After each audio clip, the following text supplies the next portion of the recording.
Saudi அரேபியாவின் சுல்தான் விமானப்படை தளம் பற்றி எரியக்கூடிய காட்சிகள்.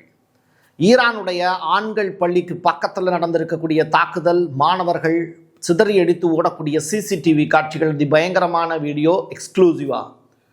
இன்னொரு புறம் துபாய் பாதுகாப்பற்ற தேசமா அப்படின்னு கேட்கக்கூடிய அளவிற்கு மக்கள் சிதறி ஓடக்கூடிய காட்சிகள். நீங்கள் அங்கே தான் இருக்கீங்கன்னா இது உண்மையா அப்படிங்கிறத நீங்கள் தான் சொல்லணும்.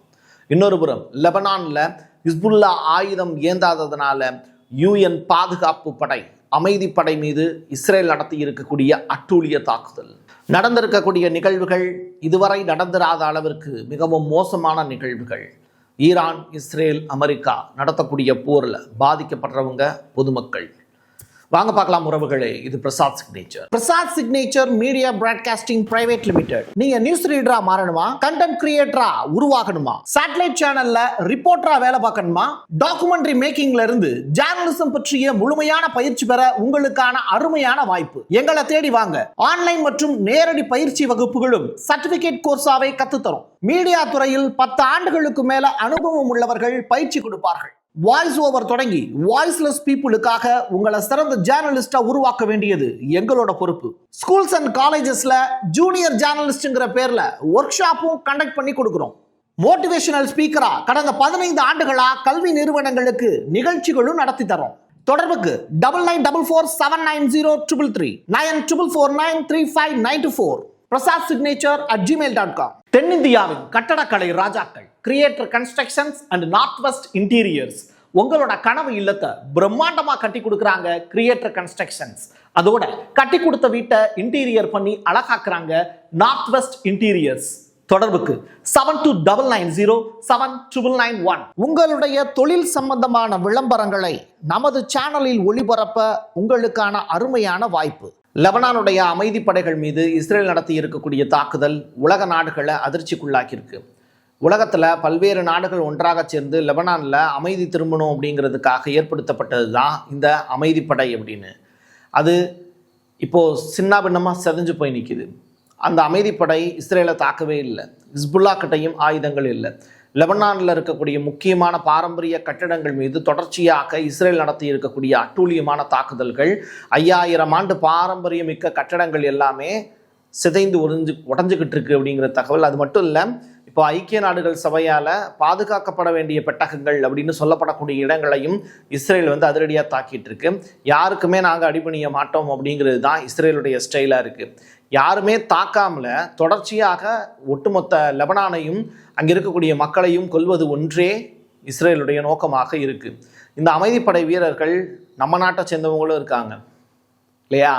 அப்போது மொத்தமாக ஒரு 30,000 அமைதிப்படை வீரர்கள் லெபனானில் பாதுகாப்புக்கு இருக்காங்க. எல்லாமே செக்யூரிட்டி வேலை பார்க்குறவங்க தான். அதாவது செக்யூரிட்டி மீன்ஸ் ஒவ்வொரு புறக்காவல் நிலையங்கள் இருக்கும், அங்கே ஒவ்வொருத்தவங்க இருப்பாங்க. அவங்க மீதும் இப்போ அட்டாக் நடத்தியிருக்காங்க. இது ஜெனீவாவினுடைய பாதுகாப்பு சட்டம், ரோம் சட்டம், ஐநாவினுடைய சாசனம், 1994 போட்ட மாநாடு, இப்படி சர்வதேச மனிதாபிச்சமான சட்டம், இது எல்லாத்தையும் மீறக்கூடிய சம்பவமாக இஸ்ரேல் அட்டூழியம் செய்து கொண்டிருக்கிறது. துபாயில் கடைசி நிமிடங்கள், துபாயினுடைய மக்கள்லாம் தூங்கிட்டு இருக்கக்கூடிய இரவு நேரத்தில் நடந்து இருக்கக்கூடிய தாக்குதல்கள். நீங்கள் அதான் சொன்னேன்னா, வீடுகளில் நீங்கள் இருக்கீங்கிறதுனால நீங்கள் சேஃபாக இருக்கீங்கன்னு அர்த்தம் இல்லை நண்பர்களே. 2 மாடி கட்டடத்துக்கு மேலே நீங்கள் இருக்கீங்க அப்படின்னா நீங்கள் ஆபத்தான ஒரு சுச்சுவேஷனில் இருக்கீங்கன்னு அர்த்தம். ஸோ நீங்கள் இருக்கக்கூடிய இடத்த வெக்கேட் பண்ணிவிடுங்க. துபாயினுடைய அரசுமே என்ன சொல்லிட்டாங்க அப்படின்னா, யாரும் எங்கேயும் வெளியில் போக வேண்டாம், இருக்கக்கூடிய இடத்துல இருங்க அப்படிங்கிற ஒரு ஸ்டேட்மெண்ட்டையும் சொல்லியிருந்தாங்க. அதே மாதிரி நீங்கள் உயரமான கட்டடங்களில் தங்குறீங்க அப்படின்னா தயவுசெய்து அதை வெக்கேட் பண்ணிடுங்க. இது ஒரு பர்சனலான ஒரு அட்வைஸு. கவர்மெண்ட்டே என்ன சொல்கிறாங்க அப்படின்னா, சேஃப் இல்லாத ஒரு சுச்சுவேஷனில் தான் இருக்குது. ஏன்னா தப்பி தவறி பொதுமக்கள் இருக்கக்கூடிய இடங்களில் தாக்குதல் நடத்திடுவாங்கன்னு நான் சொன்னேன். இப்போ நீங்கள் பார்க்கக்கூடிய காட்சிகள் பொதுமக்கள் ஓடக்கூடிய காட்சிகள் தான் பார்க்குறீங்க. இது ஒரு குடியிருப்பு பகுதியில் நடத்தப்பட்டிருக்கக்கூடிய தாக்குதல் தான். பார்த்து கவனமாக இருங்க. அமெரிக்கர்களை குறிவைத்து குறிப்பாக ரஷ்யர்கள் இந்த தாக்குதலில் ஈடுபட்டுக்கிட்டு இருக்காங்க ஈரானுக்கு ஆதரவா அப்படின்னு சொல்லிட்டு ஒரு ரிப்போர்ட்டர் ஒருத்தர் ட்ரம்ப் கிட்ட கேள்வி கேட்குறாரு. உடனே அதுக்கு ட்ரம்ப் ரஷ்யாவுக்கு ஆதரவான ஒரு பதிலை தான் சொன்ன மாதிரி எனக்கு புரியுது. அதாவது நம்ம எவ்வளோ முக்கியமான காலகட்டத்தில் இருக்கோம், அம்மஞ்சல்லிக்கு பிரயோஜனம் இல்லாத கேள்விகளை கேட்கிறீங்களே, நீங்கள் இந்த நூற்றாண்டுலேயே நீங்கள் இல்லை, வேற ஒரு நூற்றாண்டில் வாழ்ந்துக்கிட்டு இருக்கீங்க, ரஷ்யா அப்படி செய்ய மாட்டாங்க அப்படின்னு ரஷ்யாவுக்கு சப்போர்ட்டாக பேசியிருக்காரு.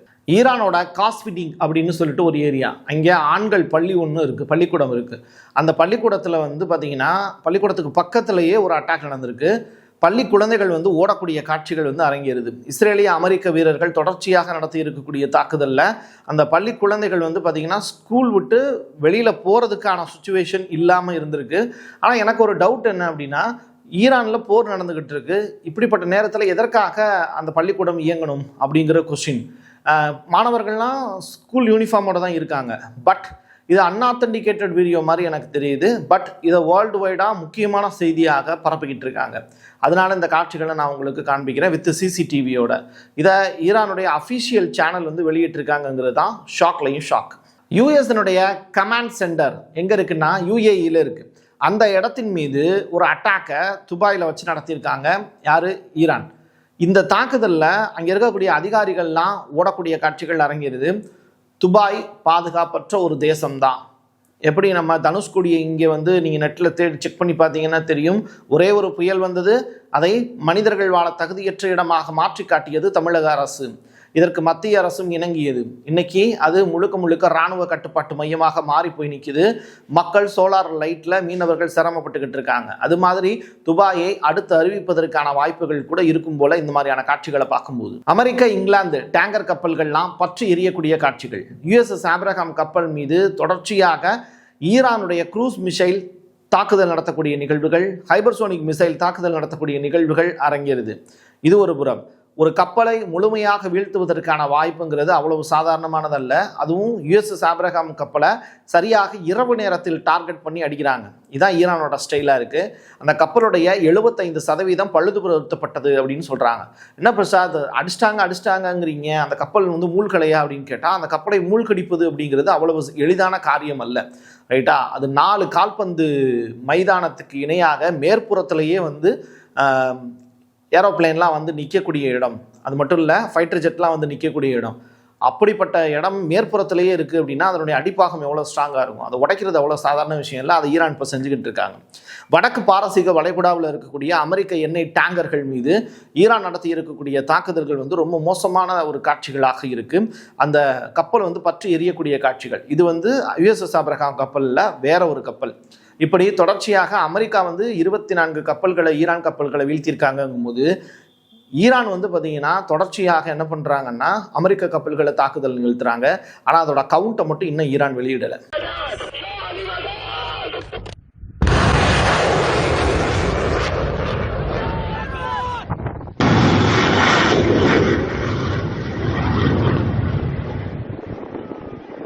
சவுதி அரேபியாவில் இருக்கக்கூடிய பிரின்ஸ் சுல்தான் அப்படிங்கிற விமானப்படை தளம் இப்போ பற்றி எரியக்கூடிய காட்சிகள் அரங்கேறுது. தொடர்ச்சியாக இஸ்ரேலுக்கு எதிராக ஈரான் சில சம்பவங்களை ஏர் டிஃபென்ஸ் சிஸ்டத்தை ஃபெயிலியர் ஆக்கி அங்கே செய்கிறாங்க. ஈரான் ஒரு அட்டாக் நடத்தணும் அப்படின்னா ஈராக்கினுடைய வான்வெளியை கிராஸ் பண்ணணும், சிரியாவினுடைய வான்வெளியை கிராஸ் பண்ணணும், ஜோர்டானுடைய வான்வெளியை கிராஸ் பண்ணணும். இப்படி இந்த 3 நாடுகளுடைய வான்வெளியை கிராஸ் பண்ணி தான் அவங்களுடைய ஏவுகணையை போக முடியும்.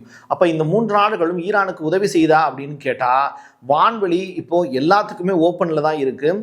ஆனால் அங்கங்கே ஏர் டிஃபென்ஸ் சிஸ்டத்தை வச்சு தன்னுடைய நாட்டை பாதுகாத்துக்கிட்டு இருக்காங்க அந்த நாட்டினுடைய தலைவர்கள்.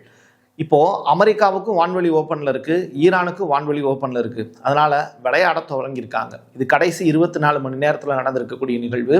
தொடர்ச்சியாக யுஎஸ் பேஸ் எங்கே அரபுலக நாடுகளையும் பாரசீக வளைகுடா உள்ளிட்ட இடங்கள் எல்லாத்துலேயுமே தொடர்ச்சியாக யுஎஸ் பேஸ் இருக்கக்கூடிய இடங்கள், கத்தார், குவைத்து, சவுதி அரேபியா, இந்த இடங்கள் எல்லாமே இப்போ என்ன சொல்லிட்டாங்கன்னா அமெரிக்கர்களுக்கு நாங்கள் ஆதரவு கொடுக்க மாட்டோம் அப்படிங்கிற ஸ்டேட்மெண்ட்டை சொல்லியிருக்காங்க. அது மட்டும் இல்லை, அமெரிக்காவோட போடப்படக்கூடிய ஒப்பந்தங்கள் எல்லாத்தையும் நாங்கள் ரத்து பண்ணுறோங்கிற ஸ்டேட்மெண்ட்டையும் இப்போ சொல்ல போகிறாங்கன்னு சொல்கிறாங்க. பட் இறுதி முடிவு அப்படிங்கிறது கையெழுத்துலாம் போட்டு தான் வந்து அதை முடிவு பண்ணணும். அதை வந்து ஃபேக்ஸ் பண்ணி அனுப்பிச்சிடுறேன் அப்படிங்கிறத ஈரானுக்கு நல்ல செய்தியாகவும் கொடுத்துருக்காங்க. நிபந்தனையற்ற சரணடைதலை தவிர ஈரானுக்கு வேறு எந்த வழியும் நான் கொடுக்க போவது அல்ல அப்படின்னு ட்ரம்ப் அவர்கள் ரொம்ப வைராக்கியமாக சொல்லியிருக்காரு. இன்னொரு புறம் என்னன்னா, ஈரானுடைய ஃபாரின் மினிஸ்டர் அப்பாஸ் அரக்கி நேற்று தினம் நம்ம ஒரு வீடியோ கூட போட்டிருந்தோம், அவன் வெயிட்டிங் அப்படின்னு சொல்லியிருக்காரு. ஸோ ரெண்டு பேருக்கு இடையில நடக்கக்கூடிய அந்த கர்ஜனை சிங்கத்தினுடைய கர்ஜனை போல இருக்கிறது. ஆனால் இது ரைசிக்கான கர்ஜனை அல்ல. ரைசி தான் சிங்க முகத்தை வச்சுக்கிட்டு விளையாண்டுக்கிட்டு இருப்பாரு. நீ கொஞ்சம் ஓரமாக உட்காருப்பா நரிப்பயலே அப்படின்னு அவரை உட்கார வச்சுட்டு, ஷா பரம்பரையினர் ஓரமாக உட்கார வச்சுட்டு, இஸ்லாமிக் ரெவல்யூஷன் ரொம்ப பெரிய அளவில் வைரலாக இப்போ அமெரிக்காவுக்கு எதிராக, ஏகாதிபத்தியத்துக்கு எதிராக பெரிய தாக்குதலை நடத்தி கொண்டிருக்கிறது அப்படிங்கிறது தான் யதார்த்தமான உண்மை. குர்திஸ் தலமான எர்பில் அப்படின்னு சொல்லிட்டு ஒரு பகுதி, அந்த இடத்துல ஈராக்கினுடைய மிக முக்கியமான இடங்களை நோக்கி ஈரான் இப்போ அதிபயங்கரமான தாக்குதலை நடத்திக்கிட்டு இருக்காங்க. குர்திஸ் படைகள் தரைப்படையாக டைரக்டா ஈரானுக்குள்ள நுழைவதற்கான பெருமுயற்சி எடுத்துக்கிட்டு இருக்காங்க. இதை தடுத்து நிறுத்தக்கூடிய வேலைகளையும் ஈரான் செஞ்சுக்கிட்டு இருக்காங்க. ஸோ குர்திஸ் படைகள் குர்திஸ்தான் அப்படிங்கிற அந்த தனிநாடு கேட்டு அமெரிக்கா கிட்ட இப்போ கெஞ்சிக்கிட்டு இருக்காங்க. ஸோ துருக்கி கிட்ட இருந்து புதிய நாடு கிடைப்பதற்கான எல்லா வாய்ப்புகளையும் அவங்க உருவாக்கிப்பாங்க அப்படின்னு சொல்லப்படுது. துருக்கியினுடைய அதிபர் எர்டகன் இது எல்லாத்தையும் பார்த்துட்டு அமைதியாகவே இருக்காரு. ஈரானுக்கு தான் அவருடைய சப்போர்ட் இப்போதைக்கு இருக்கிற மாதிரி தெரியும். மத்திய கிழக்கில் நாங்களும் போருக்குள்ளே இறங்க போகிறோம் அப்படின்னு இப்போது ஸ்டாமர் அவர்கள் சொல்லியிருக்காரு. இங்கிலாந்தினுடைய பிரதமர் ஸ்டாமர் அவர்கள் வெளியிட்டிருக்கக்கூடிய மிக முக்கியமான அறிவிப்பில் எங்களுடைய போர் விமானங்களும் எங்களுடைய கப்பல்களும் இப்போ ரஷ்யா போருக்குள்ள என்ட்ராகிறாங்க அப்படின்னா நாங்களும் இந்த போருக்குள்ள குதிக்க போறோம் அப்படிங்கிற ஸ்டேட்மெண்ட்டை இப்போ ஸ்டாமர் அவர்கள் ஓப்பன் ஸ்டேட்மெண்ட்டாக சொல்லியிருக்காரு. முன்னுக்கு பின் முரணாக பிரான்சினுடைய அதிபரும் ஸ்டாமர் அவர்கள் யூகேவினுடைய பிரைம் மினிஸ்டரும் வர்றோம் வரல அப்படிங்கிறது தொடர்பான இறுதி முடிவு எடுக்காம திணறிக்கிட்டு இருக்காங்க. கடைசியில் இப்போ ட்ரம்பினுடைய அழுத்தத்தின் காரணமாக ஸ்டாமர் அவர்கள் போருக்குள்ள குதிக்கிறேன் அப்படிங்கிற ஸ்டேட்மெண்ட்டையும் அனௌன்ஸ்மெண்ட்டாகவே கொடுத்திருக்காரு. இது ரொம்ப ரொம்ப முக்கியத்துவம் வாய்ந்த செய்தி. அடுத்தடுத்து கிடைக்கக்கூடிய அப்டேட்டோட மீண்டும் உங்களை தொடர்பு கொள்கிறேன். என் கையெழுத்து என் மக்களுக்கான உறவுகளே, சந்திக்கலாம். நன்றி, வணக்கம். தென்னிந்தியாவின் கட்டடக்கலை ராஜாக்கள் creator constructions and north west interiors உங்களோட கனவு இல்லத்தை பிரம்மாண்டமா கட்டி கொடுக்குறாங்க கிரியேட்டர் கன்ஸ்ட்ரக்ஷன்ஸ். அதோட கட்டி கொடுத்த வீட்டை இன்டீரியர் பண்ணி அழகாக்குறாங்க நார்த் வெஸ்ட் இன்டீரியர்ஸ். தொடர்புக்கு 72907991. உங்களுடைய தொழில் சம்பந்தமான விளம்பரங்களை நமது சேனலில் ஒளிபரப்ப உங்களுக்கான அருமையான வாய்ப்பு.